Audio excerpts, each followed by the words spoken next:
అందుకనే ప్రవక్త సల్లల్లాహు అలైహి వసల్లం అన్నారు, మీ ఇళ్లను శ్మశానాలుగా మార్చకండి అన్నారు. ఎందుకన్నారు ఆ మాట? నమాజ్ ఎక్కడ చేయరండి? నమాజ్ శ్మశానంలో చేయరు. కాబట్టి మీ ఇళ్లను శ్మశానాలుగా మార్చకండి అని చెప్పడం జరిగింది. ఏ ఇంట్లో అయితే ఖురాన్ జ్ఞానం ఉండదో ఆ ఇల్లు పాడుబడ్డ ఇల్లు అని చెప్పారు మహాప్రవక్త ముహమ్మద్ సల్లల్లాహు అలైహి వసల్లం గారు.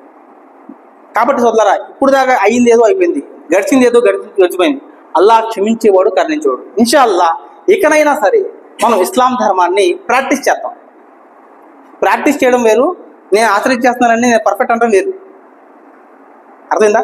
మనం స్కూల్కి పిల్లలు పంపించామనుకోండి, వాళ్ళు ఏం చేస్తున్నారు? ఏబిసిడి ఎలా చదవాలో ప్రాక్టీస్ చేస్తున్నారు, ఎలా చదవాలో ప్రాక్టీస్ చేస్తున్నారు. ప్రాక్టీస్ చేసేవాడు ఎవడన్నా అంటాడా? రే సరిగ్గా చదవడం రావట్లేదు నీకు అంటాడా? అండు. అలాగే మనం ఇస్లాంని ప్రాక్టీస్ చేయాలి. ఎక్కడ ప్రాక్టీస్ చేయాలి? మీరు ఇంట్లో ప్రాక్టీస్ చేయాలి, మస్జిద్లో ప్రాక్టీస్ చేయాలి, సమాజంలో కూడా ప్రాక్టీస్ చేయాలి. అది ఇంకా పెద్ద పని.